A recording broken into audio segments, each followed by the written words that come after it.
Well, the agony and the ecstasy that is the World Cup 2018 comes to an end this weekend. In the third place matchup tomorrow, we've got England versus Belgium, a rematch from the group stages. Belgium won the first match, but of course, very clearly a depleted England team that time around. They will be playing a much more competitive side this weekend. And of course, the final taking place on Sunday is France versus Croatia. Could be Croatia's first. It is Croatia's first shot at a World Cup title. Could be the one time that we're going to see a Croatia team with a genuine chance to win the World Cup. I got to say, I did a bad job predicting the World Cup this year. Down the line, basically. I'm sure that if you've been paying attention, you know that my predictions have not been that good. What else can I really say? I'm excited for the final. Honestly, I love the World Cup. I think that it's a phenomenal month of sport, from top to bottom. All right, I'll do quick predictions here. England versus Belgium for third place.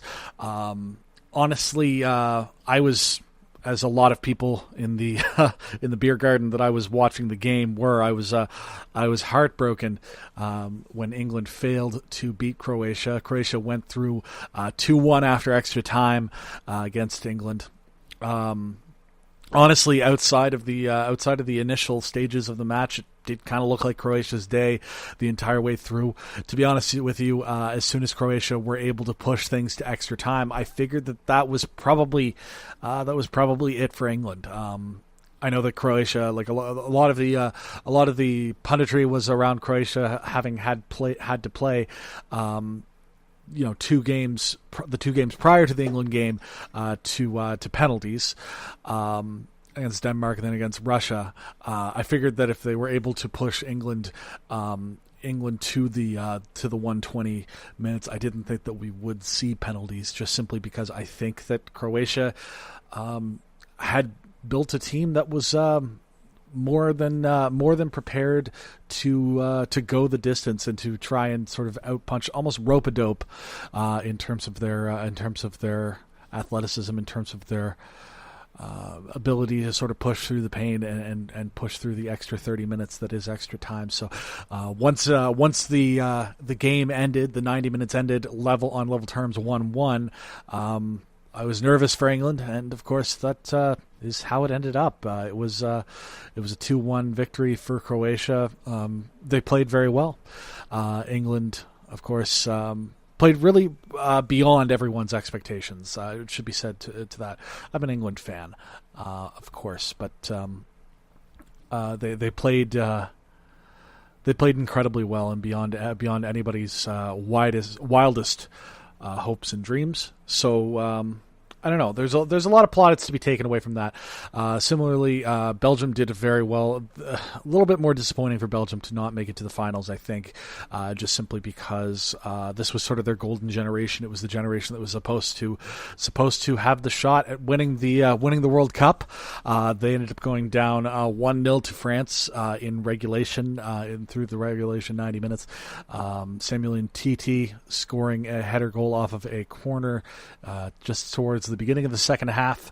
All in all, it was a very good game of soccer. Like, I really enjoyed that game. It was like the first half was end-to-end stuff, just brilliant attacking from both sides, brilliant defending from both sides. Ultimately, I think what ended up happening was France ended up having the stronger defense on the day, and that's really all that it took.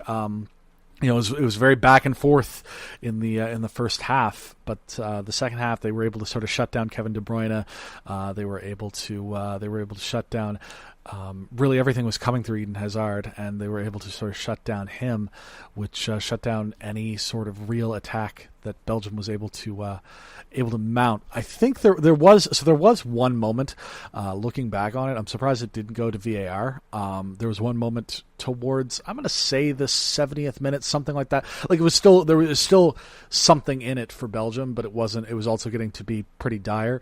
There was a moment where just on the edge of the box, so it wouldn't have been a penalty, but it definitely would have been a free kick. I think Hazard was fouled by Varane, maybe. Don't quote me on that. It's been a few days. Anyhow, the referee didn't call it. I think that may have very, very much changed the complexion of the match. But obviously, it's coulda, woulda, shoulda type stuff. So Belgium doesn't make through. England or France does. So we come to England versus Belgium for the third place. I mean, I could try and logic this out as best as I can to give you a solid prediction, but like, my predictions haven't been worth a hill of beans. Haven't been worth the amount that you pay to listen to this podcast. Which, by the way, if it's more than nothing to listen to this show, please let me know, because I'd be upset if I wasn't making money and there was money to be made. Anyhow, I'm not gonna try and logic my way out of this one. I'm just gonna go with what I hope for in the pit of my stomach, and that's an England win. I would love to see England walk out of this tournament with some hardware. Obviously, not the world title that we, as England fans, all would have hoped for. But by the same token, I was expecting them to crash out just after the group stages, probably in the round of 16, if not in the quarterfinals. So I'm going to go for England just based on the fact that I want to see them win something out of this World Cup. But honestly, getting their way out of the group stages, getting all the way to the semifinals, is really a big win for an England team that nobody really gave a hope in heck to, and certainly with pretty good reason. I mean, this is a team that was kind of broken at the last Euros, and this was just supposed to be okay, get everybody on the same page and maybe make a push for the next set of Euros in another 2 years. But overall, really, really good showing from England, and I hope that they make third. As for the final on Sunday, of course, we see France versus Croatia. Croatia has the opportunity to take home their first ever World Cup. France, of course, have been World Cup champions in the past. This is one of those things where it's hard to separate them. I'm going to go with France just because I think that they do have overall the better squad. I think that they do overall have the better players. I think that they kind of match up pretty close to the strengths that the Croatian squad has. But by the same token, this is maybe, like I said, maybe the first time that we're going to see a Croatia, maybe the only time we're going to see a Croatia team in the finals in my lifetime. So they're definitely going to be making a real honest-to-God push at this. They're not going to roll over for France, even though they are the odds-on favorite to win. I do think that France will just about have it, but I think it's going to be a real good game. It's going to be a really good final. Really good 90 minutes of football. And I'm looking forward to watching it. And then the World Cup, it's over. I don't know what I'm going to care about for the next month until the Premier League starts. I don't know. Maybe I'll watch some tennis. That's on. After this, we're going to go into the closing moments of the show. I got some things to say about trade. So that's what we're going to end the show on right after this.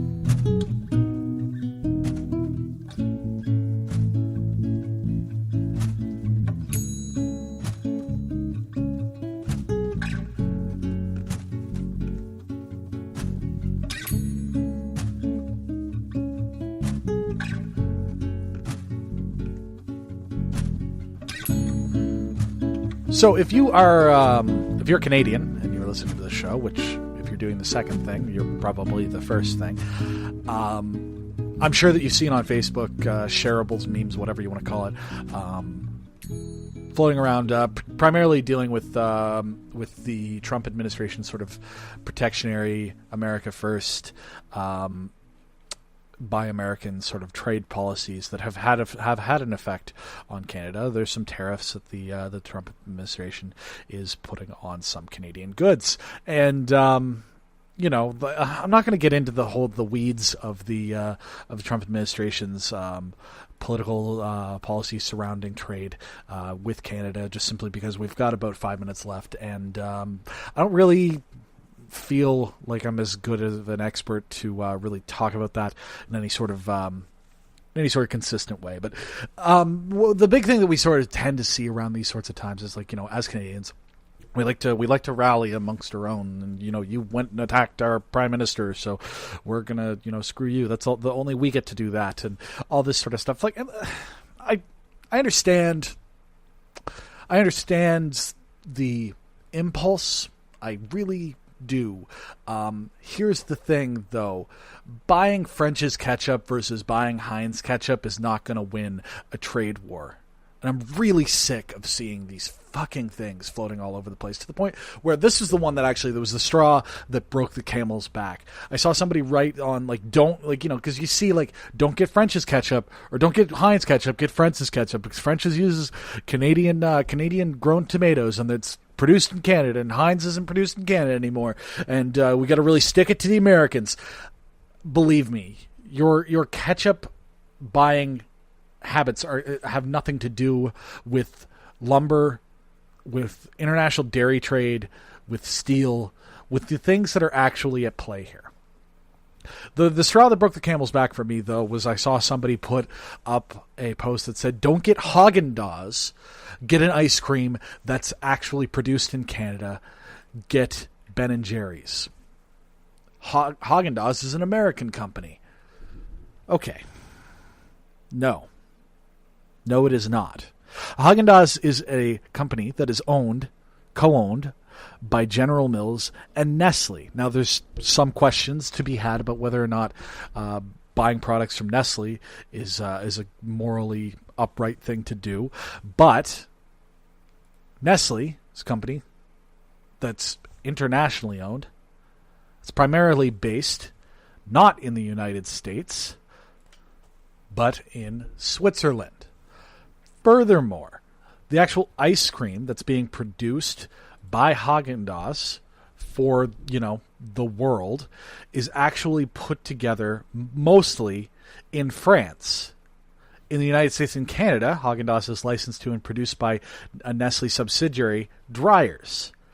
Haagen-Dazs was originally founded in Brooklyn, yes, but it is an international brand. And the money that's going to it's not like we're importing Haagen-Dazs, you idiots. And you know how you can tell? Just look at the packaging, and it'll say that. Furthermore, Ben & Jerry's is a subsidiary of Unilever that's based over in the United Kingdom and in the Netherlands. Like, I understand the desire to want to do the right thing for what you perceive to be your squad. I get it, but ultimately, here's what you should do in order to be an informed consumer in a world where there's tariffs, in a world where we're in a quote unquote trade war with one of our closest allies. Okay, here's how you actually deal with these sorts of things. If you want to buy local, by all means, buy local. Okay? Support your actual own local economy. Go to the farmer's market. Purchase from local artisans. Make sure that you're buying, sort of farm to table type of stuff. That is a perfectly fine way, and it has a direct impact on the people in your community. Absolutely awesome, and I support that 100% of the way. Beyond that, for places where it's not really feasible, where you can't really justify it, because buying local can have a bit more of an actual sort of cost associated with it, right? Like you're dealing with somebody who's not dealing in volume, so some of their products may end up costing a little bit more money. For those areas where it's not feasible for you to buy local, just purchase, be a smart consumer, and purchase what you can. at the prices that make sense to you. That's ultimately the way that you are a good consumer in this marketplace. Okay, it's ultimately the way that you do it. Buy local, support your local economy. That's how you actually affect change. Just posting about like which ketchup